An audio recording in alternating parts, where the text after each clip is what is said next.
हे प्रभु, कुछ तो दया करो। आज भी एक मछली जाल में नहीं फंसी। अगर रोज रोज ऐसा हुआ तो मैं और मेरा परिवार मर जाएंगे। अब आप भी कुछ मेरी मदद करो। तभी पेड़ पर बैठा चमत्कारी तोता से बहुत सारी मछलियाँ और स्वर्ण मुद्राओं से भरी एक पोटली दे देता है। अरे वाह, ये तो चमत्कार हो गया। लगता है भगवान ने मेरी सुन ली। जल्दी से जाकर घर में बता देता हूँ। एक दिन बहुत सारे कौवे उस तोते के पीछे पड़ जाते हैं। कौवे तोते को चोंच मार मार कर घायल कर देते हैं। तोता आकाश में उड़ते उड़ते बहुत थक जाता है और एक खेत में जाकर गिर जाता है। पानी पानी। तभी वहाँ एक किसान पहुँच जाता है। अरे, ये तोता तो बहुत ही बुरी तरह से घायल हो गया है। मैं तुरंत ही उसे पानी पिला देता हूँ। फिर उस किसान ने उसे पानी पिलाया। थोड़ी देर बाद वो चमत्कारी तोता स्वस्थ हो जाता है। चमत्कारी तोता उसे कुछ सोने के सिक्के देता है और वापस चला जाता है। लगता है यह कोई साधारण तोता नहीं है, यह तो एक जादुई तोता है। काश ऐसा तोता मेरे पास भी होता। दिन रात काम करने की नौबत न आती। सारी गरीबी एक पल में मिट जाती। फिर मैं जिंदगी भर आराम से बैठ जाता। अरे भाई, पता है, कल जब मैं पेड़ के नीचे बैठा था तब किसी ने मेरे पास आकर सोने के सिक्के छोड़कर चला गया। अरे सुनो सुनो, मेरे साथ भी ऐसा ही हुआ। कल जब मैं मछलियाँ पकड़ने तालाब किनारे गया था तब मेरे पास भी कोई बहुत सारी मछलियाँ और सोने के सिक्के छोड़ गया। अरे भाई लोग, सोने के मोहरे तो मुझे भी मिले हैं, लेकिन ये कोई और नहीं बल्कि एक चमत्कारी तोता है। कल जब मैं खेत में काम कर रहा था तब मुझे वो तोता तड़पता नजर आया। फिर मैंने उसे पानी पिलाया। फिर उसने मुझे सोने की मुद्राएं दी। ये एक जादुई तोता है जो सबको सोने की मुद्राएं दे रहा है। भाई हो, अगर हम सब मिलकर उसे पकड़ लेते हैं तो हमारे तो निकल पड़ेंगे। फिर हमें काम करने की जरूरत ही नहीं। सारी जिंदगी बैठ के आराम से खाते रहेंगे। क्या कहते हो? बात तो एकदम सही है भाई। अगर ऐसा हुआ तो हमें कुछ काम करने की जरूरत ही नहीं। फिर वो तीनों उस चमत्कारी तोते को पकड़ने निकल पड़ते हैं। कुछ समय ढूंढने के बाद उन्हें वो तोता एक जगह दिखाई दिया। वो रहा उधर बैठा है। पकड़ो पकड़ो, कहीं भाग न जाए। तोता उन्हें देखकर आकाश में उड़ने लगा। पकड़ो पकड़ो, वो जाने न पाए। अरे रुक जा तोते, कहाँ तक भागेगा? ये सोने के मोहरे देने वाले तोते, रुक जा तो सही। हे भगवान, ये कैसी मुसीबत आ पड़ी। मैं तो इन लोगों की मदद करना चाहता था, लेकिन ये सारे तो मुझे ही पकड़ने पर तुले हैं। अगर मैं इनके हाथ में आ गया तो मुझे हमेशा के लिए बंदी बनाकर रखेंगे। बचाइए गुरुदेव, बचाइए। फिर वो चमत्कारी तोता उड़ते उड़ते तपस्वी के पास पहुंच जाता है। आंखें खोलिए गुरुदेव, आंखें खोलिए। बताओ बेटा, तुम किस मुसीबत में पड़े हो? गुरुदेव, आपने उन लोगों से बचने के लिए मुझे चल चल चल, जल्दी चल शंभू। आज हमें सारा खेत जोतना है और कल हमें माधव शेठ का भी खेत जोतने के लिए जाना है। अरे बाप रे बाप, इतनी कड़कती धूप में मेरी तो जान निकलती जा रही है। थोड़ा सा पानी पी लेता हूँ, फिर आराम से जुताई कर लेता हूँ।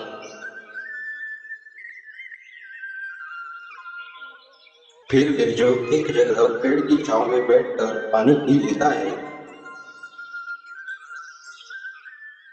हे भगवान, पानी पीने के बाद मेरा मन कुछ देर आराम करने का कर रहा है। ऐसा करता हूँ, कुछ देर आराम कर लेता हूँ, फिर अच्छे से खेत की जुताई कर लेता हूँ। बिरजू पानी पीकर उसी पेड़ की छांव के नीचे सो जाता है। तभी अचानक एक जहरीला सांप वहाँ आ जाता है और बिरजू के एक बैल को डस लेता है। तुरंत ही वो बैल मर जाता है। अरे राम राम राम, पानी पीने के बाद तो मेरी आग ही लग गई। चलो अभी तो सारा खेत जोतना है।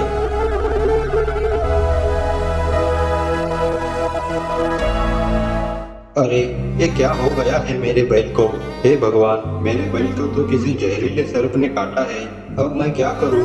एक ही तो सहारा था, अब मैं किससे मदद मांगू? फिर बिरजू शंभू को बिलक बिलक कर रोने लगा। बिरजू अपने बैल को बिलक बिलक कर रो ही रहा था। तभी वहाँ से माधव सेठ जा रहा था।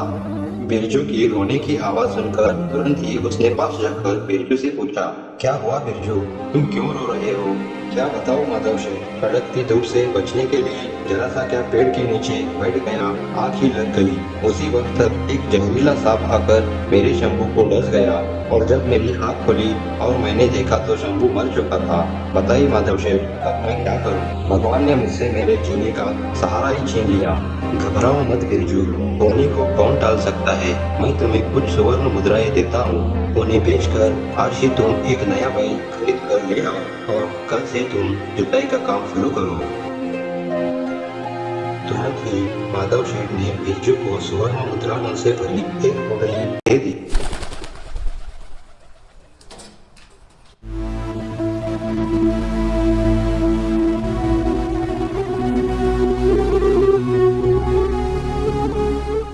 हाय हाय, मैं तो लूट गया, मैं तो मर गया। अब मैं क्या खाऊंगा और अपने बच्चों को क्या खिलाऊंगा? अरे ये सदानंद पेड़ के नीचे बैठ के क्यों रो रहा है? चलो जाकर देख लेता हूँ। क्या हुआ सदानंद, इतने जोर जोर से क्यों रो रहे हो? ऐसी कौन सी आफत आ गई अब तुम पे? क्या बताओ माधव शेठ, परसों ही खेत में अनाज के बीज बो दिए थे, लेकिन आज आके देखता हूँ तो सारे अनाज के बीज कबूतर और चिड़िया खा चुकी है। अब दोबारा बीज बोने के लिए घर में बीज नहीं है, न ही उसे खरीदने के लिए पैसे। अगर इस साल फसल नहीं हुई तो मैं और मेरा परिवार क्या खाएंगे? अब तुम ही बताओ, मैं क्या करूँ? इसमें रोने की क्या बात है सदानंद? ऐसा करो, ये कुछ पैसे तुम रख लो और उन पैसों से अनाज के बीज खरीद कर दोबारा खेत में डाल दो। और याद रहे, जब तक फसल पैदा होकर काटने नहीं आती तब तक उसकी देखभाल करोगे। हाँ माधव शेठ, मैं आपका ये ऋण कभी नहीं भूलूंगा। मुझे कुछ समझ नहीं आया इसलिए मुझे रोना आया। मैं आपको सच्चे दिल से धन्यवाद देता हूँ। ये है माधव। गांव में लोग प्यार से उसे माधव शेठ कहते थे, क्योंकि उसका काम कुछ ऐसा था, जब भी कोई गरीब लाचार मुसीबत में होता तो वो अंदर से बहुत दुखी होता और पूरे दिल से अपनी तरफ से उनकी मदद करता। हर वक्त इसी सोच में डूबा रहता कि वह गरीब दुखी लोगों की किस प्रकार मदद करे। जब भी वह किसी की मदद करता सब लोग उसे भर भर के दुआएं देते, जिससे माधव शेठ बहुत खुश होता। लेकिन अरे ये कौन है जो पेड़ के नीचे बैठकर रो रहा है? कोई मनुष्य बड़ी मुसीबत में लगता है। चलो चलो उसे जाके रोने का कारण पूछता हूँ। अरे भाई, तुम कौन हो और तुम यहाँ बैठ के रो क्यों रहे हो? गिद्ध भाई, मेरा नाम माधव है और मैं पास के ही गांव में रहता हूँ। वहाँ मेरे दादा परदादा की जमीन है, मैं उसी में खेती का काम करता हूँ और जो भी भगवान की कृपा से मुझे मिलता है उनमें से कुछ गरीबों में बांटता हूँ। जब भी कोई मेरे पास मदद मांगने आता है तब मैं उनकी मदद करता हूँ। इस प्रकार माधव शेठ अपनी पूरी कहानी गिद्धराज को बताता है। माधव की ये बातें सुनकर गिद्धराज बहुत दुखी होते हैं। अरे माधव भाई, घबराने की कोई बात नहीं है। यहाँ से कुछ ही दूरी पर गगनगिरी पर्वत पर एक तपस्वी बाबा रहते हैं। मैं तुमको वहाँ लेकर जाता हूँ, वो जरूर कुछ न कुछ तो समस्या का हल निकाल ही देंगे। फिर गिद्धराज माधव शेठ को उस तपस्वी बाबा के पास गगनगिरी पर्वत पर लेके जाता है। बाबा आंखें खोलिए बाबा, आपके चरणों में एक मनुष्य सहायता मांगने के लिए आया है। उठिए बाबा, आंखें खोलिए बाबा। फिर माधव शेठ अपनी पूरी कहानी उस तपस्वी को बताता है और बताता है कि अगर वो वापस गाँव लौट के गया तो कभी न कभी कालू शेठ उसे जान से मार ही देगा। हे गुरुदेव, मेरा मार्गदर्शन करिए। मैं तो सच्चे मन से गरीबों की मदद करना चाहता हूँ, लेकिन समाज में कुछ ऐसे लोग हैं जो ऐसा करने से मुझे रोक रहे हैं। तब मैं क्या कर सकता हूँ? सुनो बेटा, भगवान हर मनुष्य को उसके कर्मों का फल दे ही देता है। जिसके नसीब में जो कुछ भी लिखा है वो उसे भुगतना पड़ता ही है, और जिन जिनको जो भी कुछ मिलने वाला है वो उन्हें मिल ही जाता है। अगर तुम्हें जरूरतमंदों की मदद ही करनी है तो मैं तुम्हें एक वरदान देता हूँ, जिसे पाके तुम एक चमत्कारी तोते के रूप में बदल जाओगे। लेकिन याद रहे, इस काम में भी तुम्हें बहुत सारी कठिनाई आ सकती है, तुम्हें उनका सामना करना पड़ेगा। ऐसा कहकर तपस्वी उसे एक चमत्कारी तोते में बदल देता है।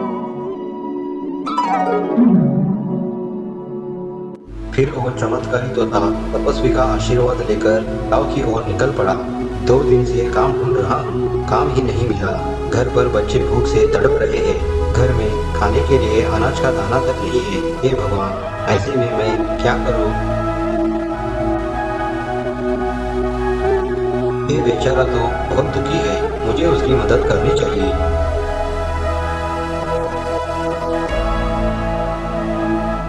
इतना कहकर वो चमत्कारी तोता कुछ सोने के सिक्के उस आदमी के पास छोड़कर चला जाता है। अरे, ये इतने सारे सोने के सिक्के ये यहाँ कैसे आए? लगता है भगवान ने मेरी सुन ली।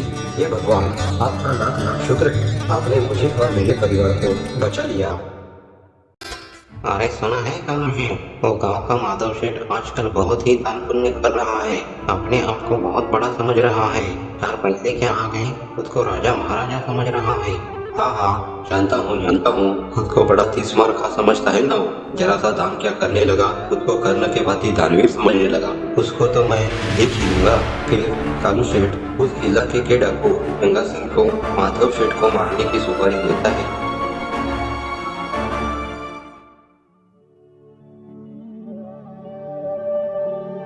कौन है वहाँ? सामने आ जाओ। कौन? और ये हाथ में चाकू लेके क्यों आए हो? मैं जगह सिंह, इस इलाके का मशहूर डाकू। 50 कोस जब रात में बच्चे रोते हैं ना, तो उनकी माए मेरा नाम बताती है कि सो जा, नहीं तो जंगा सिंह आ जाएगा। फिर वो बच्चे सोते नहीं, फिर जोर जोर से रोते हैं। अरे जंगा सिंह, लेकिन तुम मुझे ये सब क्यों बता रहे हो? अभी मर ही जाओगे तो मरने से पहले बता ही देता हूँ। दरअसल गांव के कालू शेठ ने तुम्हें मारने की सुपारी मुझे दी है। तुम जो बड़े अच्छे अच्छे काम जो करते हो ना, गरीब लोगों की मदद जो करते हो ना, ये सब उसे अच्छा नहीं लगता, इसीलिए वो तुम्हें मार के अपने रास्ते का कांटा निकाल रहा है। अब मरने के लिए तैयार हो जाओ। इतना सुनते ही माधव शेठ वहाँ से जी जान से भागता है, ये सोचकर कि आज उसका अंतिम दिन है। फिर माधव सेठ जंगल की ओर भागकर अंदर घने जंगल में जाकर एक पेड़ के पीछे छिपकर बैठ जाता है। अरे तोता बनाया, तोता बन के भी मैंने उनकी मदद करनी चाहिए, पर गुरुदेव उन लोगों के भीतर लालच पर पड़ा है। ज्यादा लालच के चक्कर में मुझे ही कैद करने चल पड़े। देखा, मैंने तुम्हें पहले ही बता दिया था कि तुम्हें बहुत सारी मुसीबतों का सामना करना पड़ सकता है। रही दूसरी बात, तुम कोई भी किसी भी रूप में मनुष्य की सहायता करना चाहो पर लालच आ ही जाता है, क्योंकि इस धरती पर मनुष्य ही एक ऐसा प्राणी है जिसकी इच्छाएं कभी भी कम नहीं होती। अपनी इच्छाओं को पूर्ण करने के लिए कई बार मासूम लोगों को कष्ट पहुंचाता है। इसीलिए जिस कोई भी मनुष्य के भाग्य में जो कुछ भी मिलना होता है वो उसे अपने आप मिल जाएगा। फिर तपस्वी उसे उसके मूल रूप में लाते हैं।